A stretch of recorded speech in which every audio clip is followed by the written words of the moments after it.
இரவு தியானத்திற்காக தேவன் நமக்கு தந்த வேத வசனம் கலாத்தியர் 6வது அதிகாரம் 4வது வசனம். அவனவன் தன் தன் சுய கிரியையை சோதித்து பார்க்க கடவன். அப்பொழுது மற்றவனை பார்க்கும் போதல்ல, தன்னையே பார்க்கும்போது மேன்மை பாராட்ட அவனுக்கு இடமுண்டாகும். கிறிஸ்துவுக்குள் பிரியமானவர்களே, ஆங்கிலத்தில் இந்த வார்த்தை எப்படி போடப்பட்டிருக்குதுன்னா, டோன்ட் கம்பேர் வித் அதர்ஸ்னு போடப்பட்டிருக்குது. இப்போ பொதுவாகவே நம்மளுடைய எல்லா பிரச்சனைகளுக்கும், நம்முடைய மனசு கவலைக்கு, ஸ்ட்ரெஸ்ஸுக்கு, இது எல்லாமே காரணம் என்ன அப்படின்னா, நம்மளை மற்றவங்க கூட கம்பேர் பண்ணுறதுனால தான். அவங்கள மாதிரி நமக்கு இந்த திறமை இல்லை, அவங்கள மாதிரி நமக்கு சொத்து இல்லை, அவங்கள மாதிரி நமக்கு வீடு இல்லை, கார் இல்லை, ட்ரெஸ் இல்லை, இப்படி ஏதாவது ஒரு விஷயத்தில் அவங்க பிள்ளைங்க மாதிரி நம்ம பிள்ளைங்க இல்லை, அவங்க பிள்ளைங்கள்லாம் ஃபஸ்ட் ரேங்க் எடுக்கிறாங்க, நம்ம பிள்ளைங்க எடுக்கலை, நல்ல வேலை இல்லை, திருமணம் நடக்கலை, இப்படி எப்படியாவது ஒரு காரணத்தை வச்சு மற்றவங்க கூட நம்ம கம்பேர் பண்ணுறதுனால தான் ஏகப்பட்ட பிரச்சனைகள் வருது. வேதத்தில் நிறைய இடங்களில் பார்க்குறோம்.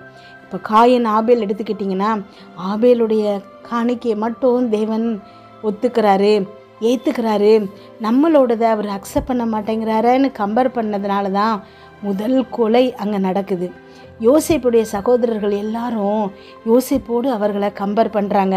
இவனுக்கு மட்டும் தன்னுடைய அப்பா நல்ல நல்ல ட்ரெஸ்ஸெல்லாம் தைச்சி கொடுக்குறாங்க, அதிகமான பாசமாக இருக்கிறாங்களே, நம்மக்கிட்ட இல்லையேன்னு நினச்சதுனால தான் எகிப்தியர்கள்ட்ட அவனை அடிமையாக விற்கிறாங்க. இதே மாதிரி கெட்ட குமாரன் கதையில் பார்க்கும்போது, அந்த அண்ணன் தன்னுடைய தம்பிக்கு மட்டும் அப்பா எல்லாம் செய்கிறாரு, அவன் இவ்வளவு கெட்டு போய் எல்லா இடங்கள்லையும் போய் சொத்தை அழிச்சிட்டு வந்ததுக்கப்புறமும் அவனுக்கு கன்று அடைச்சி விருந்து வைக்கிறாங்க, புதுசாக ட்ரெஸ்ஸு கொடுக்குறாங்க, பாதரட்சை கொடுக்குறாங்க. இதெல்லாம் பார்க்கும்போது, கம்பேர் பண்ணும்போது அவனால் தாங்க முடியாமல் வீட்டை விட்டு வெளியில் போகிற அளவுக்கு ஆகிறான். இப்போ எல்லா இடங்கள்லையும் நீங்கள் பார்த்தீங்கன்னா, இந்த கம்பேரிஷன், அடுத்தவங்க கூட நம்மளை கம்பேர் பண்ணி பார்க்குறதுல தான் பிரச்சனையே இருக்குது. உங்களுக்கு அப்படின்னு தேவன் கொடுத்துருக்கிறத நீங்கள் சந்தோஷமாக திருப்தியாக வச்சுக்கிட்டு இருந்தீங்க அப்படின்னா பிரச்சனையே இல்லாமல் போயிடும். இப்போது நம்ம நடந்து போயிட்டுருக்குறோம், அப்போ சைக்கிளில் போகிறவங்கள பார்த்து கம்பேர் பண்ண ஆரம்பிப்போம். சைக்கிளில் போகிறவங்க என்ன செய்வாங்க, பைக்கில் போகிறவங்கள பார்த்து நமக்கு பைக் இல்லையே நினைப்பாங்க. பைக்கில் போகிறவங்க காரில் போகிறவங்கள பார்த்து, காரில் போகிறவங்க ஃப்ளைட்டில் போகிறவங்கள பார்த்து, இப்படி இதுக்கு ஒரு எல்லையே இருக்காமல் யோசிச்சுக்கிட்டே தான் இருக்க வேண்டியது இருக்கும். அதை விட நடந்து போகிறவங்க நமக்கு நடக்கிறதுக்கு கால் இருக்கே அப்படின்னு சொல்லிட்டு நமக்கு கீழே இருக்கிறவங்கள பார்க்கும்போது அவங்களுடைய வாழ்க்கை திருப்தியாக ஆயிரும். தேவன் நிச்சயமாக உங்களுக்கு சகலத்தையும் நன்மைக்கு எதுவாக தான் செய்வார் அப்படிங்கிற விசுவாசம் உங்களுக்கு வரணும். உங்களுக்குன்னு தேவன் நிர்ணயித்திருக்கிறத யாராலும் தடுக்க முடியாது. தேவன் உங்களுக்காக கதவுகளை திறக்கும்போது யாராலும் அதை பூட்ட முடியாது. தேவன் உங்களுக்குன்னு வைத்திருக்கிறத யாராலும் பறித்து கொள்ள முடியாது. உங்களுக்கு எதை, எப்போ, எந்த நேரத்தில் தரணுங்கிறத தேவன் அறிஞ்சு வச்சிருக்கிறாரு. அந்த நேரத்தில் தேவன் சரியாக உங்களுக்கு ஆசீர்வாதங்களை தரப்போகிறாரு.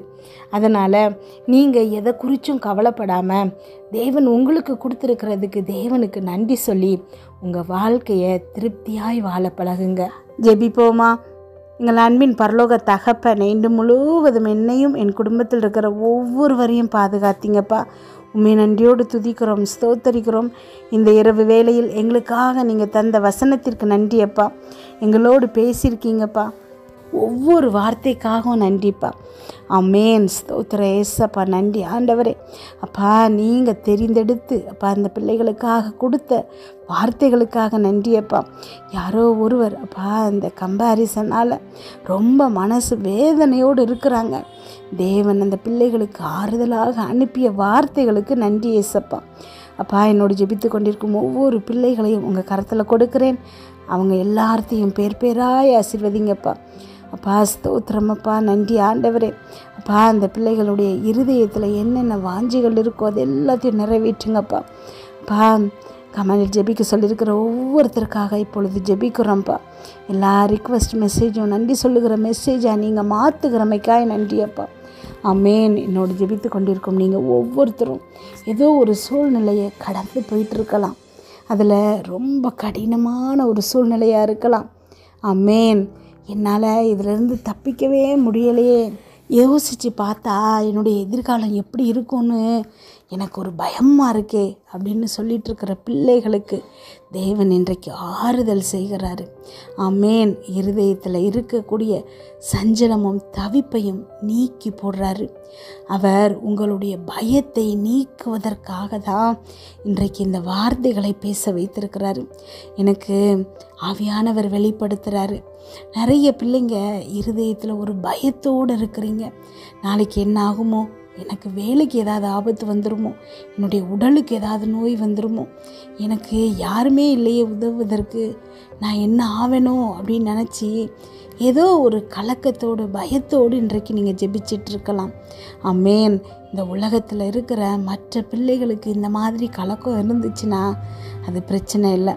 ஆனால் தேவனுடைய பிள்ளைகளாகிய உங்களுக்கு இந்த கலக்கம் இருக்கக்கூடாது.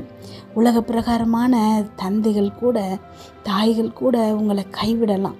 அப்பா அம்மா உங்களை நேசிக்காமல் இருக்கலாம். உங்களுக்காக எந்த காரியங்களையும் செய்யாமல் உங்களை நடுத்தெருவில் விட்டுருக்கலாம். ஆனால் தேவன் உங்களை ஆதரிக்கிறாரு. 2 கரங்களை உங்களை நீட்டி அவர் உங்களை தூக்கி உயர்த்தி வைக்க போகிறாரு. ஆனால் தேவன் உங்களை ஆசீர்வதிக்கிறாரு. தேவன் உங்களுக்கு ஆறுதல் தருகிறாரு. அவர் உங்களை ஒரு நாளும் கைவிடுவதே இல்லை. இந்த உலகத்தில் மற்ற யார் உங்களுக்கு துணைக்கு நின்றாலும் அதில் சில நேரங்களில் நீங்கள் தோற்று போகலாம். யார் உங்களுக்கு உதவி செய்தாலும் அது பயன்பெறாமல் போகலாம். ஆனால் தேவன், சர்வ வல்ல தேவன் உங்களுக்கு துணையாக இருக்கிறாரு. அவர் உங்களுக்கு உதவி செய்கிறார் அப்படின்னா உங்களால் செய்ய முடியாத காரியம் ஒன்றுமே இல்லை. நீங்கள் எதையாவது ஒன்று குறித்து பயப்படுறீங்க.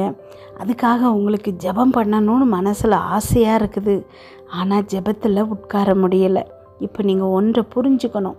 தேவன் உங்களுக்கு உதவி செய்ய போகிறாருங்கிறத இந்த சாத்தான் அறிஞ்சதுனால உங்களை ஜெபத்தில் உட்கார விடலை. நீங்கள் ஜெபத்தில் உட்கார்ந்தாலும் சரி, ஒன்றுமே நடக்க போகிறது இல்லை அப்படின்னா சாத்தான் உங்களை தடை செய்ய மாட்டான்.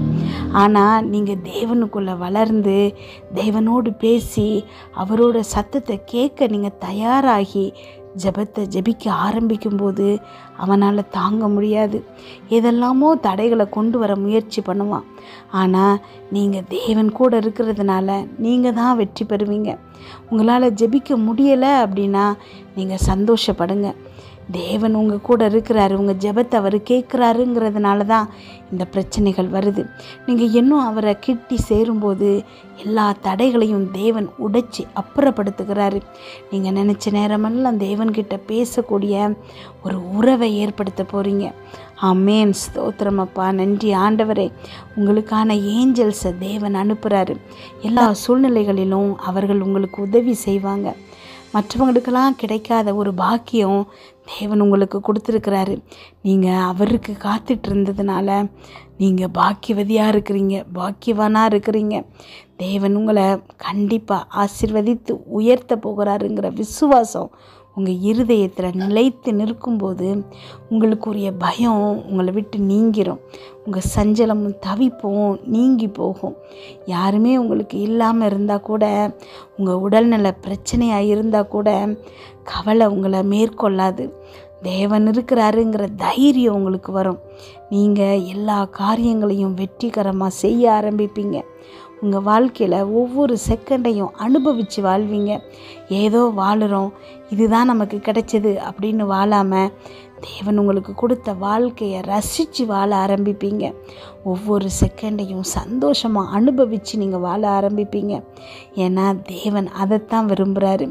தேவையில்லாத பிரச்சனைகளில் சிக்கி தேவையில்லாத பயத்தை போட்டு மனசில் குழப்பி நீங்கள் பிரச்சனைக்கு உள்ளாகிறத தேவன் விரும்பலை. அது சாத்தானுடைய திட்டம். அவனை தோற்கடிக்கணும் அப்படின்னா உங்கள் இருதயத்தில் இருக்கக்கூடிய எல்லா கலக்கங்களையும் நீக்கி தேவன் மேலே விசுவாசமாக சந்தோஷமாக இருங்க. பயந்து போய் சாத்தான் உங்களை விட்டு ஓடி போயிடுவான். உங்களால் தேவன்கிட்ட இன்னும் கெட்டி சேர முடியும், இன்னும் நெருங்க முடியும், அவருடைய சத்தத்தை கேட்க முடியும், அவரை விருப்பப்படி நீங்கள் நடக்க முடியும். ஆமேன். அவருடைய சாயல் உங்களுக்குள்ளே இருக்குது. நீங்கள் நல்லா இருக்கணுங்கிறத தான் தேவன் விரும்புகிறாரு. அவர் உங்களை அளவுக்கு அதிகமாக நேசிக்கிறாரு. உங்கள் கண் முன்னாடி இருக்கக்கூடிய பிரச்சனைகள் உங்களை விட்டு நீங்குது. அது எவ்வளவு பெரிய பிரச்சனையாக இருந்தாலும் பரவாயில்ல, தேவன் அதை இன்றைக்கு உங்களை விட்டு அகற்றி உங்களை சந்தோஷப்படுத்த போகிறாரு. உங்கள் சூழ்நிலைகள் மாறப்போகுது. எதை குறித்தும் எப்பவும் பயந்துக்கிட்டே இருக்காமல் நீங்கள் சந்தோஷமாக இருக்கக்கூடிய நாட்கள் இப்பொழுது ஆரம்பிச்சிருச்சு. உங்களுடைய இருதய கலக்கங்கள் எல்லாத்தையும் தேவன் நீக்கிட்டார். எல்லாவற்றையும் விட தேவன் பெரியவர். உலகத்தில் இருப்பவனை காட்டிலும் உங்களோடு இருக்கிறவர் பெரியவர். இந்த உலகத்தில் அவங்க எல்லாரும் கூட இருக்கிறவர்களை காட்டிலும் உங்கள் கூட இருப்பவர்கள் அதிகம். தேவன் உங்களை கண்மணி போல் பாதுகாக்கிறார். அற்பமாக எண்ணப்பட்ட உங்களை தேவன் அதிசயமாக்க போகிறாரு. ஆமென். எல்லாரும் ஆச்சரியப்பட்டு பார்க்க போகிறாங்க. உங்களுடைய திறமைகள், நீங்கள் என்னென்ன பேக்ரவுண்டில் இருக்கீங்க அதெல்லாம் தேவையில்லை அவருக்கு தேவை நீங்கள் மாத்திரம்தான், உங்களுடைய இருதயம் மாத்திரம்தான். ஆமென். ஸ்தோத்திரம் அப்பா. நன்றி ஆண்டவரே. எல்லா சூழ்நிலைகளையும் அவர் மாற்றுவார். அவருக்கு பிடித்த மாதிரி வாழறதுக்கு நம்மளை அவர் நடத்துவார். அவர் உங்கள் கூட இருக்கும்போது உங்களால் எல்லா காரியங்கள்லையும் வெற்றி பெற முடியும். ஆமென். நன்றி அப்பா. ஸ்தோத்திரம் அப்பா. இன்றைக்கு என்னோடு ஜெபித்து கொண்டிருக்கும் இந்த பிள்ளைகளை அப்பா நீங்கள் தெரிந்தெடுத்துட்டீங்கப்பா. அற்பமாக எண்ணப்பட்ட இந்த பிள்ளைகளை உயர்த்தி வைக்க போகிறீங்கப்பா. ஆமென். ஸ்தோத்திரம் ஏசப்பா. இந்த பிள்ளைகளுடைய இருதயத்தில் யாரு கூடயும் கம்பேர் பண்ணாத படிக்கும், யாரையும் பார்த்து இவங்க டவுன் ஆகாத படிக்கும். தேவன் எனக்கு இருக்கிறாரு, எனக்குரிய எல்லா காரியங்களையும் அவர் செய்கிறாரு, எனக்கான எல்லாவற்றையும் அவர் தருவாருங்கிற நம்பிக்கையை இந்த பிள்ளைகளுடைய இருதயத்தில் ஊற்றுங்கப்பா. இன்றிரவு இந்த பிள்ளைகள் தூங்கும்போது சுகமான உறக்கத்தை கொடுங்க, நல்ல சொப்பனங்களை கொடுங்கப்பா. வீட்டை சுற்றும் இரத்தத்தை தெளிக்கிறோம். அதிலிருந்து புறப்படுகிற வல்லமை எல்லா தீங்கு, பொல்லாப்பு, பொறாமை, எரிச்சல், கெட்ட ஆவிகள், பில்லி, சூன்யம், மந்திரம், சேவினை, பாவம், சாபம், நோய், விபத்து எல்லாவற்றிலிருந்து விலக்கி பாதுகாப்பதாக. நாளை காலை எழுந்திருக்கும் போது புதிய கிருபையால் தாங்குங்கப்பா. இதை கேட்டுக்கொண்டிருக்கும் ஒவ்வொரு பிள்ளைகளின் இருதயத்தையும் உடைய கிருபையினாலும் சமாதானத்தினாலும் பலப்படுத்துங்க. இயேசு கிறிஸ்துவின் மூலம் ஜெபம் கேளும் நல்ல பிதாவே. ஆமென்.